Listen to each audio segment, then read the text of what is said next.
The Dunedin Amenity Society's first project was the planting of Tomlinson's paddock. It was planted in trees to mark Queen Victoria's Golden Jubilee in 1887, hence the name Jubilee Park.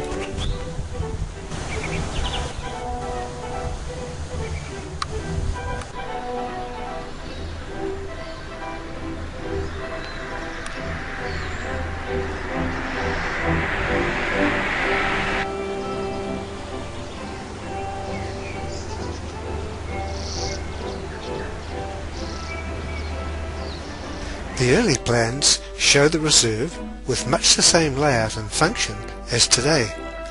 The main change is the invasion of plants throughout the planted areas so that you literally cannot see the trees for the wood. In 2005, the Society presented a comprehensive plan for the redevelopment of the reserve. It wanted to revitalise the place and restore something of the Victorian age that typified Dunedin of the early 20th century. For various reasons, the plan has not proceeded. In the meantime, the bowling club has closed down and the property it occupied has been leased to the Malcolm Trust. There remains, however, the problem of the invasive weeds, the neglected trees, and a plan for the future.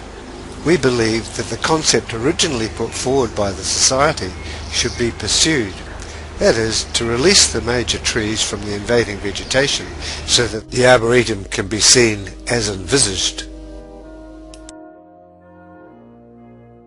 This is the heritage of the Victorians that fits so well with the present status of Dunedin as a Victorian city.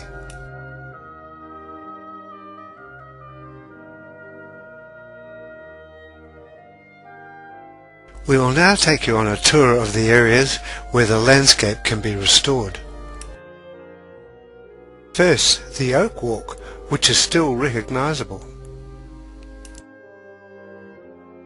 The Oak Walk leads to the main track from Canongate to Maori Road.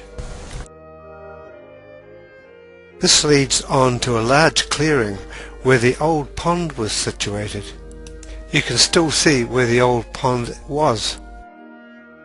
Now we take a diversion to look at the clearing from the sports ground. Now then, along the track near the old overgrown creek. Finally, onto the Maori Road entrance. Now we take you on a walkthrough of these areas to see what possibilities there are with using only a little imagination. The Oak Walk needs recognition as a special feature. Remember that history has a value too. Keep invasive natives like coprosmas from invading the space. Underplant with bulbs and shrubs like rhododendrons. Don't be afraid to be romantic. Think about the tourists. Think about utilising the town belt's history as something to sell.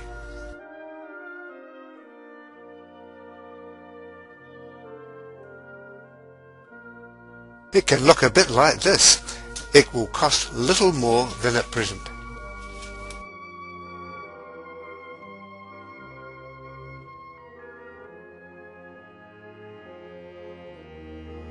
There is a great view from the sports ground through a slot in the vegetation. It needs to be cleared a little more to glimpse through to the hidden stuff behind, to entice the viewer to more interesting stuff. A little imagination is all that's needed, and stick to the idea. There are great spaces in the area below that are gradually being eaten up by the invasive plants.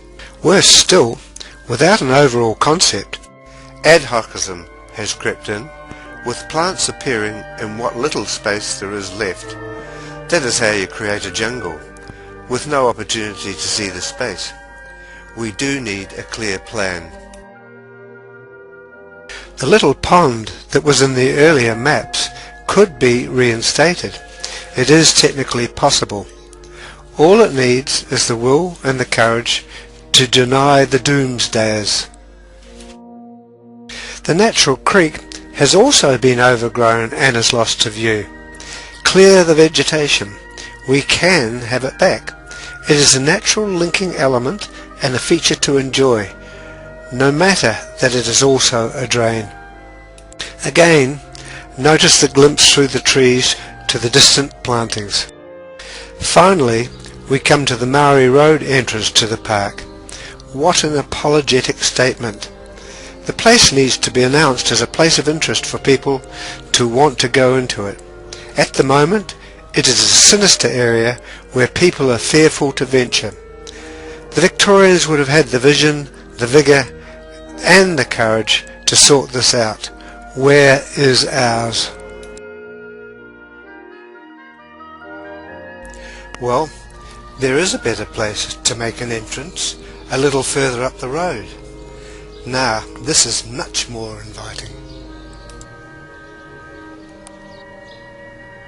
The point of this exercise is to show that the existing asset can return a lot back to the people without much cost or effort.